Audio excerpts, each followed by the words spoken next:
Good morning students. आज के इस लेक्चर में आपका स्वागत है। पिछले लेक्चर में हमने स्वतंत्रता की अवधारणा के विषय में पढ़ा और साथ ही हमने स्वतंत्रता की विभिन्न परिभाषाएं एवं स्वतंत्रता के नकारात्मक एवं सकारात्मक स्वरूपों के बारे में चर्चा की। और इसी के साथ हमने विभिन्न चिंतकों या विभिन्न विचारकों जिन्होंने स्वतंत्रता पर काफ़ी विस्तार से विचार किया है के विषय में भी पढ़ा। आज के इस लेक्चर में हम स्वतंत्रता के विभिन्न जो प्रकार हैं या जो विभिन्न रूप हैं के विषय में पढ़ेंगे। तो आइए शुरुआत करते हैं आज के इस लेक्चर की। जैसा कि हम पूर्व में पढ़ चुके हैं कि स्वतंत्रता राजनीति विज्ञान की जितनी भी मूलभूत अवधारणाएं हैं उनमें सर्वाधिक लोकप्रिय एवं सर्वाधिक महत्वपूर्ण अवधारणा है। ऐसा कोई राजनीति विज्ञानी या विचारक नहीं होगा जिन्होंने स्वतंत्रता पर अपने विचार व्यक्त नहीं किए हैं। इसके अतिरिक्त राजनीति विज्ञान में ऐसे कई ग्रंथ हैं या ऐसी कई पुस्तकें राजनीति विज्ञानियों द्वारा लिखी गई हैं जिन्हें स्वतंत्रता के अवधारणा के संबंध में या इस विचार के संबंध में काफ़ी अधिक मतलब जिनका योगदान बहुत ज़्यादा रहा है ये माना जाता है, जिन्होंने स्वतंत्रता पर काफ़ी व्यापक दृष्टि से विचार किया है। और अतिशयोक्ति नहीं होगी ये कहना कि स्वतंत्रता राजनीति विज्ञान की जो विभिन्न अवधारणाएं हैं शायद उनमें सबसे अधिक लोकप्रिय और सबसे अधिक चर्चा का विषय रही है।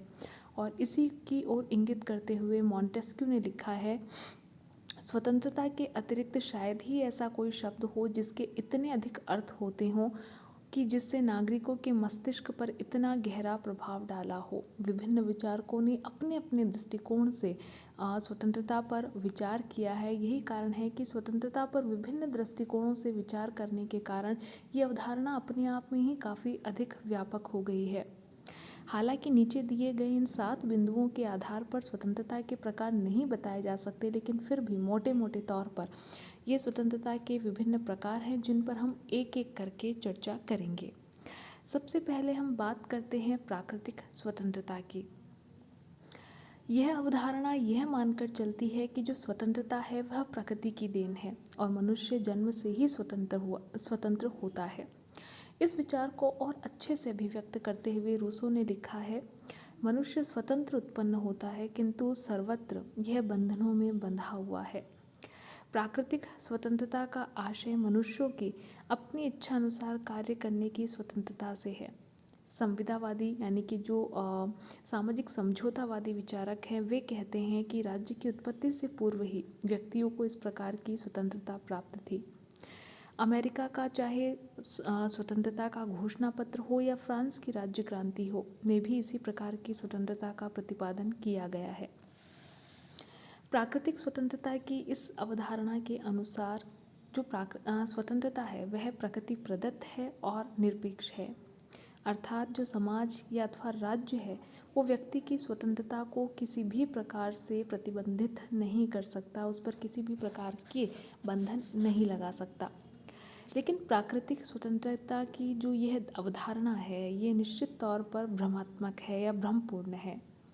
प्राकृतिक स्वतंत्रता की स्थिति में तो मत्स्य न्याय का व्यवहार प्रचलित होगा, अर्थात जिसकी लाठी उसकी भैंस वाला व्यवहार में प्राकृतिक स्वतंत्रता का अर्थ आप इस बात से लगा सकते हैं कि इसमें मात्र शक्तिशालियों का ही हित होगा।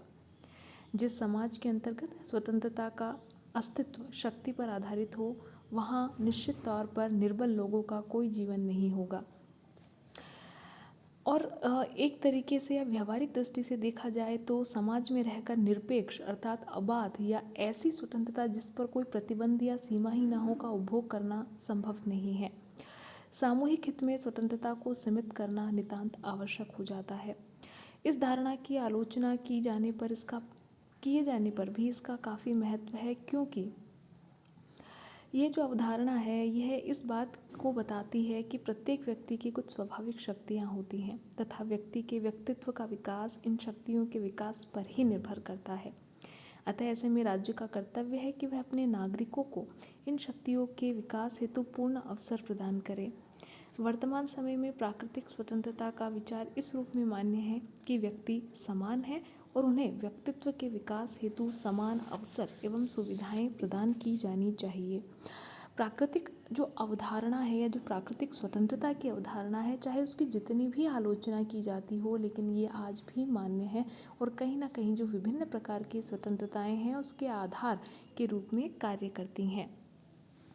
अब हम बात करते हैं व्यक्तिगत स्वतंत्रता की। व्यक्तिगत स्वतंत्रता का अभिप्राय यह है कि व्यक्ति के उन कार्यों पर कोई प्रतिबंध नहीं होना चाहिए जिसका संबंध केवल उसके अस्तित्व से हो। इस प्रकार के कार्यों में उसके भोजन हो सकते हैं, वस्त्र हो सकता है, वो किस पंथ को, धर्म को मानता है, या पारिवारिक जीवन को शामिल किया जा सकता है। व्यक्तिगत स्वतंत्रता के जो समर्थक हैं वे ये कहते हैं कि इनसे संबंधित कार्यों में व्यक्ति को पूर्ण स्वतंत्रता प्राप्त होनी चाहिए। व्यक्तिवादी जो विचारक हैं और कुछ सीमा तक जो बहुलवादी विचारक हैं वो इस प्रकार की स्वतंत्रता का समर्थन करते हैं। लेकिन फिर भी व्यक्ति के जो व्यक्तित्व है उसका निश्चित तौर पर आदर करना चाहिए। लेकिन वर्तमान समय में सामाजिक जीवन इतना जटिल हो गया है कि ये विभाजन कर पाना संभव नहीं है कि कौन सा व्यक्ति का कार्य है या कौन सा ऐसा कार्य है जिसे आप सामाजिक दायरों से जोड़ कर रखेंगे। तो ऐसे में निश्चित तौर पर व्यक्तिगत जीवन को पूर्णतया व्यक्ति के ऊपर छोड़ देना भी कई बार जो होता है वो गलत हो जाता है।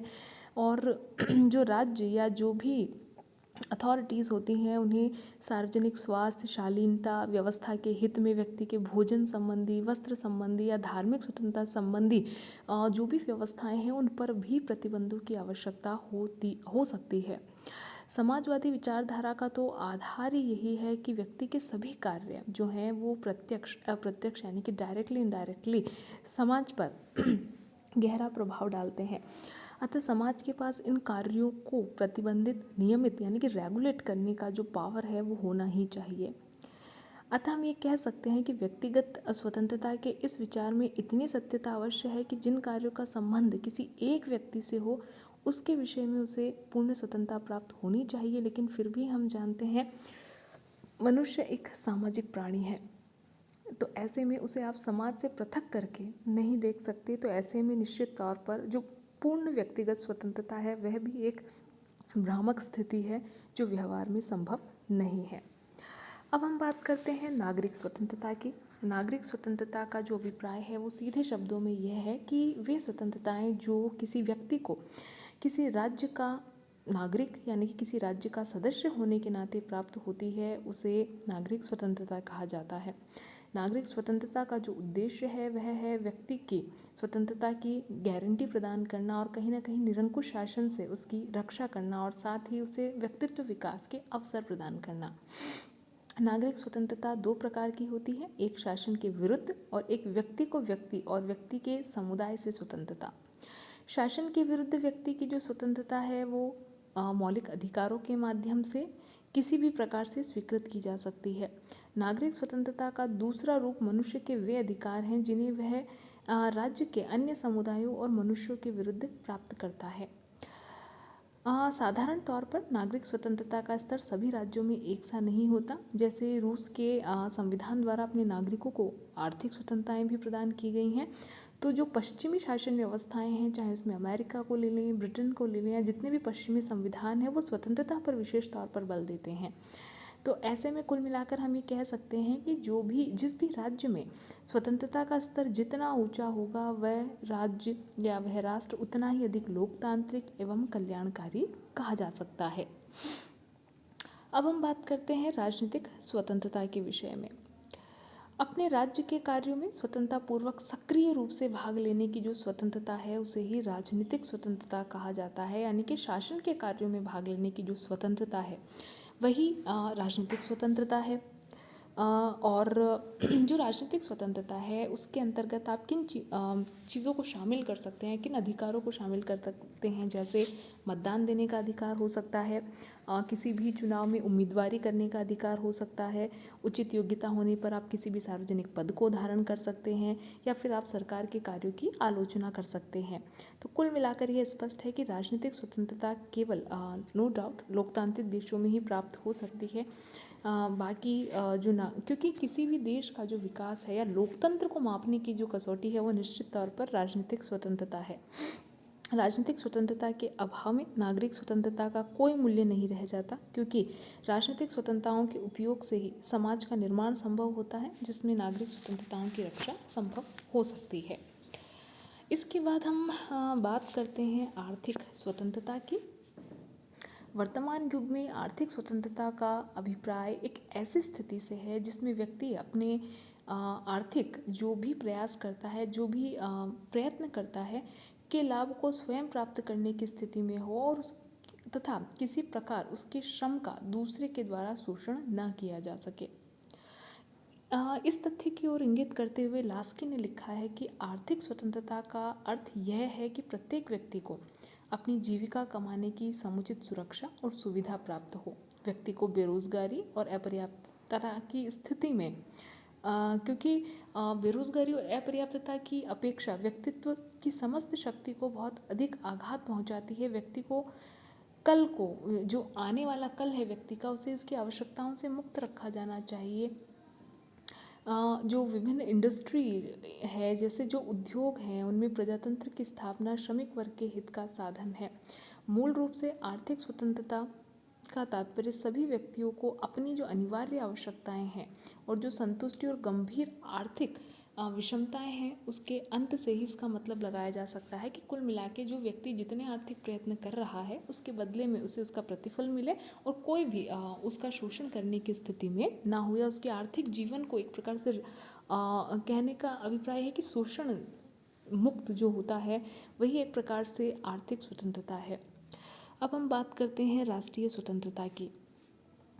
प्रत्येक व्यक्ति के स्वतंत्रता के अधिकार के समान ही प्रत्येक राष्ट्र भी स्वतंत्र होने का अधिकार रखता है, क्योंकि राष्ट्रों की स्वतंत्रता संबंधी इस व्यवस्था को ही राष्ट्रीय स्वतंत्रता कहा जाता है। यदि आप इसे इस संदर्भ में समझें कि 1947 से पूर्व, 15 अगस्त 1947 से पूर्व भारत भी उपनिवेश हुआ करता था ब्रिटेन का, तो ऐसे में राष्ट्रीय स्वतंत्रता जो है वो राष्ट्रों के संदर्भ में, राष्ट्रों की स्वतंत्रता के संदर्भ में ये जो वर्ड है वो प्रयुक्त किया गया है। राष्ट्रीय स्वतंत्रता के विचार के अनुसार भाषा, धर्म, संस्कृति, नस्ल, ऐतिहासिक परंपरा आदि की एकता के आधार पर राष्ट्र को यह अधिकार है कि वह स्वतंत्र राज्य का निर्माण करे और किसी अन्य राज्य के अधीन ना हो, और साथ ही अपनी जो संप्रभु शक्ति है उसका जो प्रयोग है वह अपने इच्छा अनुसार करे, ना कि किसी राष्ट्र के दबाव में करे।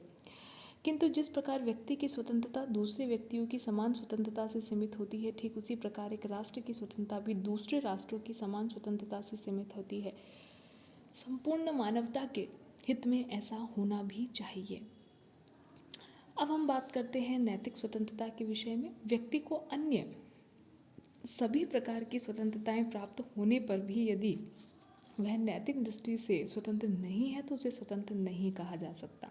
लेकिन सबसे पहले हमें ये देखना होगा कि नैतिक स्वतंत्रता आखिरकार होती क्या है। नैतिक स्वतंत्रता का अभिप्राय है कि व्यक्ति उस मानसिक स्थिति में है जिसमें वह अनुचित, उचित, लोभ, लालच के बिना अपना सामाजिक जीवन व्यतीत करने की योग्यता रखता हो। जो कामटे हैं उन्होंने इस पर विचार किया है और कहा है कि व्यक्ति की जो विवेकपूर्ण इच्छा शक्ति ही उसकी वास्तविक स्वतंत्रता है। प्लेटो, अरस्तु, बोसांके, कांट ने भी इस बात पर बल दिया है कि नैतिक स्वतंत्रता में ही मनुष्य का विकास संभव है। जो नैतिक स्वतंत्रता है वह निश्चित तौर पर एक वास्तविक स्वतंत्रता है और विभिन्न विचारकों द्वारा इसे वास्तविक स्वतंत्रता की संज्ञा दी गई है। नैतिक स्वतंत्रता से पूर्व ऑलमोस्ट हमने जितनी भी प्रकार की स्वतंत्रताएं पर विचार किया है या जिनके बारे में बात की, वह निश्चित तौर पर व्यक्ति की बाह्य स्वरूप से या बाह्य घटनाओं से संबंधित है। लेकिन जो नैतिक स्वतंत्रता है वो व्यक्ति की मानसिक स्थिति की ओर या भीतरी स्थितियों की ओर इंगित करती है। वैसे तो सभी प्रकार के जीवन और शासन व्यवस्थाओं के लिए नैतिक स्वतंत्रता की आवश्यकता होती है, लेकिन फिर भी जो लोकतांत्रिक शासन पद्धति है उसमें नैतिक स्वतंत्रता की आवश्यकता अधिक होती है, क्योंकि जो लोकतंत्रात्मक शासन व्यवस्था है वह जनता के कल्याण, जनता के हित से संबंधित है। उसमें चाहे नेता हो, चाहे जनता हो, चाहे कोई भी हो, निश्चित तौर पर जो नैतिक स्वतंत्रता है यदि उसकी स्थिति उत्तम है तो जो लोकतंत्र है वो निश्चित तौर पर जनहितकारी गतिविधियों के आधार पर ही जनहित में ही कार्य करेगा। और जो भी शासन व्यवस्था द्वारा गतिविधियाँ की जाएगी वे निश्चित तौर पर लोक कल्याणकारी ही होंगी। तो आज के इस लेक्चर में हमने स्वतंत्रता के विभिन्न प्रकारों के विषय में पढ़ा, चाहे वह प्राकृतिक स्वतंत्रता हो, व्यक्तिगत, नागरिक, राजनीतिक, आर्थिक, राष्ट्रीय और नैतिक स्वतंत्रता हो। आगे आने वाले लेक्चर में हम देखेंगे कि किस प्रकार आर्थिक समानता जो है वो राजनीतिक स्वतंत्रता को प्रभावित करती है और किस प्रकार एक राष्ट्र या एक राज्य जो होता है वह आर्थिक समानता और समानता में स्वतंत्रता में सामंजस्य बिठाकर चलता है। और साथ ही स्वतंत्रता और कानून का क्या संबंध है, क्या ये एक दूसरे के पूरक हैं या क्या ये साधन एवं साध्य का संबंध रखते हैं, इन सब पर चर्चा हम आने वाले लेक्चर में करेंगे। आज के इस लेक्चर में इतना ही। धन्यवाद।